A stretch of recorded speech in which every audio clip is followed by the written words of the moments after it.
Coming to you from sunny Locust Fork, Alabama,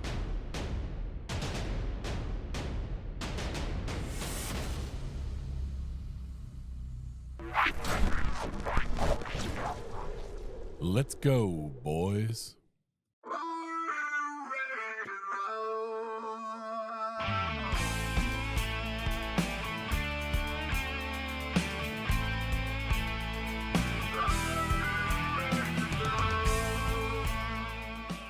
What is a hero? A hero kills people that wish him harm. Okay. A hero is part human and part supernatural. A hero is born out of a childhood trauma or out of a disaster that must be avenged. Now, I love a good action movie, even when the odds are against the hero. They somehow manage to turn things around, and by the end, the universe is safe once again. Now, why does this matter? Well, as a podcaster with an email, I hear at least one really sad story every day, sometimes 3 or 4. If you spend your day helping other people, you know what that's like. So when I'm done for the day, I'm not in the mood for a tear-jerking movie or anything that's overly emotional. I've had my fill of feelings for the day. But what I do need to see is things blowing up.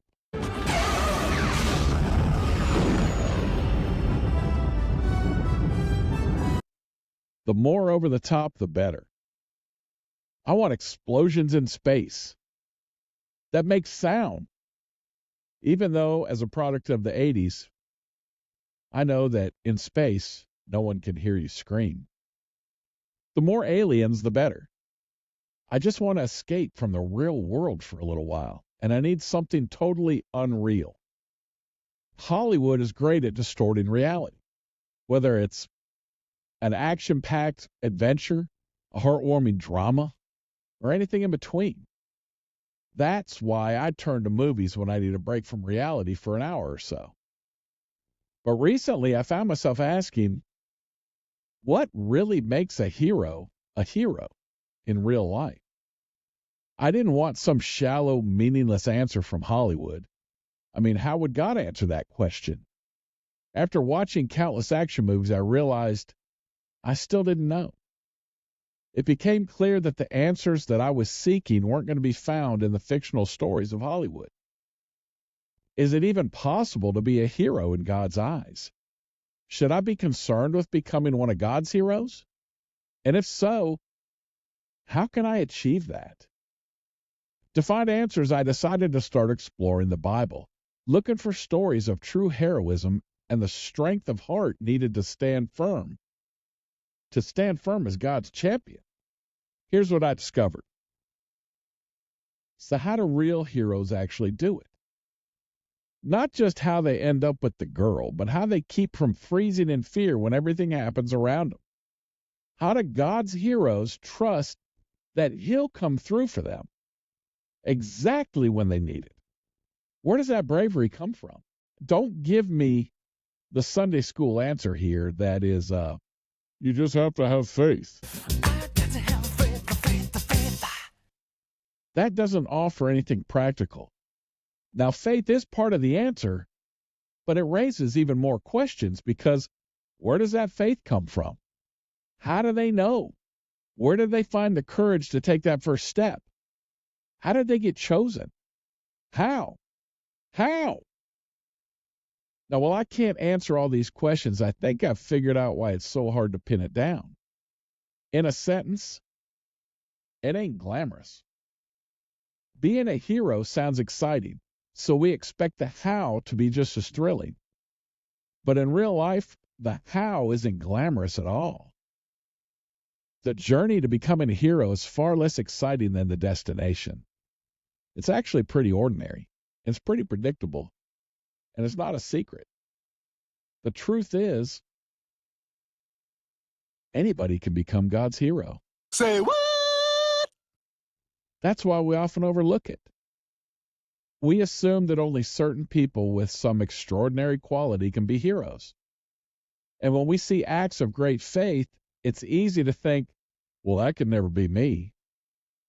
I mean, after all, Who besides Harrison Ford gets to be both Han Solo and Indiana Jones in one lifetime? Yeah? Or Julie Andrews, who played Mary Poppins and Maria from The Sound of Music, all in the same year. It seems rare, it seems almost impossible, and it's something that happens to very few people. Now, I wonder if we transfer that sort of rarity over to real life again, allowing Hollywood to pollute and confuse reality. I mean, while life is very prejudiced, that's not the way God rolls. He's an equal opportunity hero maker. God is not one who shows partiality due to a person's station in life or wealth, and he can't be bribed or manipulated into it. The book of Deuteronomy 10:17 says, "For the Lord your God is the God of gods and the Lord of lords. He is the great God, the mighty and awesome God, who shows no partiality and can't be bribed." And then in the book of Acts, chapter 10, I see very clearly that God shows no favoritism. In every nation, he accepts those who fear him and do what is right. Heck, even those sent by Jesus, the enemies, admitted that he was impartial and didn't play favorites. That's from Matthew chapter 22, verse 16. Everyone knew Jesus is a straight shooting equal opportunity Savior. No more qualified or more advantaged than any other when it comes to becoming one of God's champions. Look at the famous figures of the Bible. Have you ever been reading about their incredible faith and courage and thought, well, I could never do that? You hear about Noah building the ark. You hear about Moses parting the sea, David defeating Goliath, Joshua bringing down the walls of Jericho, or the apostles healing the sick. How did they do that? How did they know they would succeed? Where did they even find the courage to try? In every case that I can think of, the biblical heroes, their journey didn't begin with the exploit that they're known for, nor did their relationship with God. The truth is, beginning at zero is a requirement for making it to hero.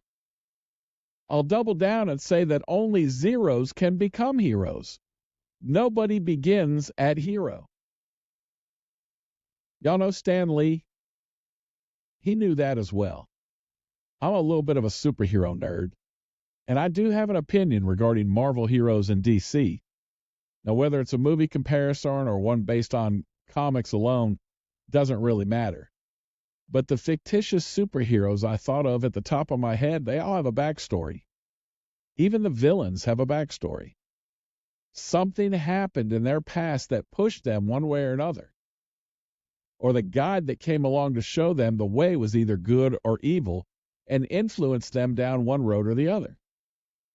But even that is backstory. Zero comes before hero. All right, here let me show you. Through the biblical narrative, as you page back through the stories in the Bible, keep going until you find the character's origin story. Noah. Let's use him first. Noah was already a righteous and blameless man that walked in close fellowship with God for 600 years. 600 years prior to the flood. Moses was 80, and he had had a rocky start 40 years earlier. He was still arguing with God when he was called to be a hero. David had already killed a bear and a lion while he was still a boy and a shepherd. Joshua watched Moses lead the people for decades before his day, and still he was fearful when God replaced Moses with him. The apostles had 3.5 years with Jesus, and they made a lot of mistakes before they did anything noteworthy. And for good measure, remember Paul, who became Saul? His backstory is notoriously negative up until his turnaround. He was a hero in some people's minds back then, just not in God's. Now, little did he know that he was one short donkey ride from becoming God's flag bearer. In every case that I can think of, The biblical hero's journey didn't begin with the exploit that they're best known for. A hero's story doesn't start with their heroic act. Heroes don't wake up one day and decide to become the main characters in some epic tale.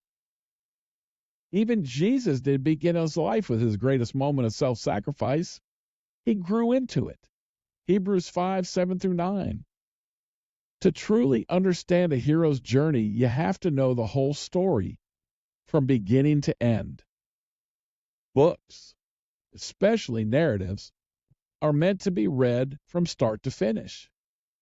Now, I know that might sound obvious, but believe it or not, some people actually skip to the end first to see if there's a happily ever after. But that's not how the author intended it to be read.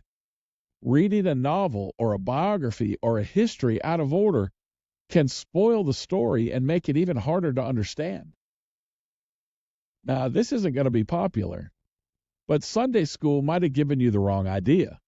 The way those stories are often told, you'd think that the famous biblical characters were born ready to fight giants, born ready to lead armies, born practically with a sword in their hand while they were still in diapers. But that's not true at all. They started out as babies just like everybody else, and they grew up as ordinary people, far from heroes. Now, this is a great place to start unpacking the secret of becoming a hero. When you follow a character's development, you'll find that heroes, and even the villains, go through similar experiences that if they're understood and applied correctly, they can help anyone become a hero in God's eyes. Now, thankfully, we don't have to look too far to see what it takes to go from zero to hero. And as I've explored the Bible stories, I've noticed several recurring themes that show how ordinary people became God's champions. Now, let me say this. Many of you might think that heroes are a special kind of people different from us, as if they were just born that way. But the truth is, people who do extraordinary things with God grow into it over time. They face smaller battles first. They gain experience, and they're learning all along the way. They win some, and they lose some. But both victories and losses build their strength of character and determination. God places people in heroic situations that He's specifically groomed and prepared them for. Their abilities aren't just about physical and mental skills, but about having a strong heart and a deep, well-tested confidence in God. Greatness is grown. If you think about it, greatness is always grown. People with great potential will become people of wasted potential if they don't choose growth. If they choose entitlement or chance or bribery or luck or some other way to get there, their potential is pretty much wasted. I mean, let's go back to Hollywood for a second. And this isn't found in any movie script, but in real life. Well, I was thinking about Harrison Ford and Julie Andrews. I checked out Chris Pratt's IMDb. Now, a long time before he played Owen Grady from Jurassic World or Star-Lord on Guardians of the Galaxy, he was anything but a hero. There was a movie that he was on called The Steel, but you'll never see him in it. Because if you look way down in the credits on miscellaneous crew, you'll find assistant to the producer. Yeah, and his name is right there in 1995. So since he was born in 1979, that made him about 16 years old. Now, I don't know what that job entailed, but I see Star-Lord as an errand boy fetching Starbucks and making copies. Making copies! Now, for sure, that was formative for him, and it absolutely gave him an appetite and a vision and some idea of the behind-the-scenes working of a Hollywood movie set. Even Star-Lord has an unheroic backstory. And it's not luck.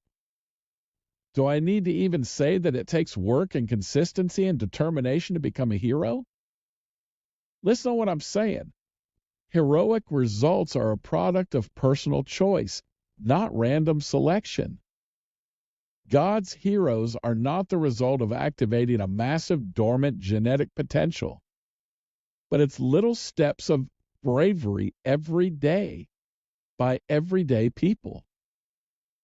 Every single Bible character that eventually became the subject of a children's Bible story had a moment in their life. No. Had multiple moments in their life where they were faced with a decision to do something that eventually added up to heroic growth. God's heroes, or pre-heroes, had to choose to bloom where they were planted. Look at these examples. Joseph, he was a servant, and later he was in jail. Dwight Schrute, serving as assistant to the regional manager, Michael Scott. Moses on the backside of the desert before the burning bush moment. Joshua as Moses' assistant. David tending the sheep in the fields. Jesus' disciples facing confusing or controversial teachings that challenged their traditions and leaders. And there's countless more. Many heroes whose stories aren't even recorded in the Bible. Heroic actions aren't about unlocking some hidden genetic potential, but the result of small acts of everyday bravery by ordinary people. God seeks men and women who serve faithfully right where they are.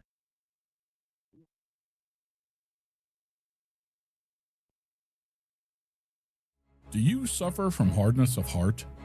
Millions do. In fact, HOH is the world's #1 preventable cause of spiritual death. Progressive symptoms include, but are not limited to, dull ears and dim eyes, darkened understanding, diminished compassion, and frequent trips to evil. If you're experiencing and causing others to experience HOH, you need Confess It All. Confess It All is made from all natural ingredients, including pulverized pride, raw humility, and pure pharmaceutical-grade gratitude. It can be taken in unlimited doses as often as needed and is free of charge through the Eternal Assurance Program. To learn more, dial 1-800-PRAYER and ask for sinner assistance. What happens when you take Confess It All? According to the manufacturer, patients experience immediate forgiveness and cleansing from all unrighteousness. Long-range benefits include replacement of the old stone aorta with a freshly grown heart of flesh. Side effects include joy, peace, kindness, hope, renewed sense of purpose, newfound patience toward others, even the really annoying ones, and too many other things to mention right now, so ask the Holy Spirit and He'll fill you in. Are you human? If so, you should be taking Confess It All. Unless you're perfect, which, only one guy ever was, so duh. Ask your doctor if Confess It All is right for you. If he or she says no, well, why are you asking your doctor? Talk to God today. Confess It All, making your conscience as clear as our side effects. So one thing that you've got to remember is God's heroes are faithful. Now, whether their job or position is glorious or humble, whether they're being watched or whether they're by themselves, whether there seems to be room for advancement or not, whether it aligns with their previous interests, whether it aligns with their dreams, or fits what God had revealed about their future before, whether it, see what I mean? The key is not to be in the right place at the right time, which is out of our control, and it can't be staged. The key or the secret is to be the right person when the opportunity comes to the mundane and ordinary with extraordinary faithfulness. People don't become heroes as the result of happenstance and luck, but consistency and integrity. Say it another way, God's heroes are not fortunate, they're faithful. Heroes don't sit around doing little to nothing waiting for the heroic chance to come to them. They get up, and they do what's in front of them, and they're ready to seize the moment when providence gives them the opportunity of a lifetime. They pray to God, and they row towards the shore, and they do the last thing that God told them to do until God gives them a new thing to do. And they do it in humble dependence on God, not in arrogant, self-promoting independence and selfishness. God's heroes aren't super saints. They're just regular saints. They're ordinary people like you and me. But if you only read the end of their stories, it's easy to think that they were super saints or even a little bit crazy. It's natural to look at their incredible acts of courage and faith and believe they were far from ordinary. But when you look more closely at their journeys, especially at the start, you'll see that that's not the case. The Bible makes no effort to gloss over their warts and scars. They were all born in the same way, put on their pants or their skirts one leg at a time. Their humble beginnings are the perfect place to follow God's lead, step after step after step after step. If you feel rather normal or unexceptionable, listen to me. You're in good company. You have the makings of greatness in you. You're a hero. You're hero material. Leaders need certain gifts, but those gifts don't make them God's heroes. They're simply suited to the roles that God gives them because of their backstory and their track record. What really qualifies them is how they've proven themselves, including their reputation with people outside the church. None of this is extraordinary. The more ordinary you are, the better suited you are for herohood. Remember, there's no super saints, just regular saints. They were given prominent missions, but their extraordinariness comes from their faithfulness in everyday life, not from anything special about them. The real difference isn't individual, but in the job that God gives them. God's heroes start as ordinary people who are faithful where they are and chose to trust God when He called them.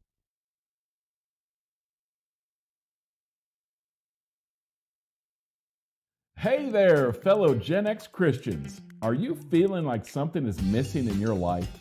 Do you ever wonder what life is truly all about? Well, I have some incredible news for you. Introducing the Renewed Mindsets Podcast, a show specifically crafted for us, Christians of a certain age who might have missed some essential information while we were busy raising families and building careers. You can find this amazing podcast at renewedmindsets.com. It's also available on all major podcast platforms like Apple Podcasts and Spotify. With the Renewed Mindsets podcast, you'll gain access to inspiring conversations with experts in various fields. We explore topics such as spirituality, personal growth, relationships, and discovering deeper meaning in life.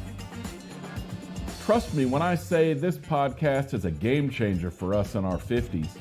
It's time we uncover the hidden truths and embark on a journey of rediscovering our purpose. So grab your phone and go to renewedmindsets.com or visit your favorite podcast platform. While you're on the website, hit that follow button because you don't want to miss out on any life-changing experiences. Join me, Rick, on the Renewed Mindsets podcast, and together let's navigate this incredible stage of life, gaining insights and perspectives that will transform the way we approach our future. I love you. See ya.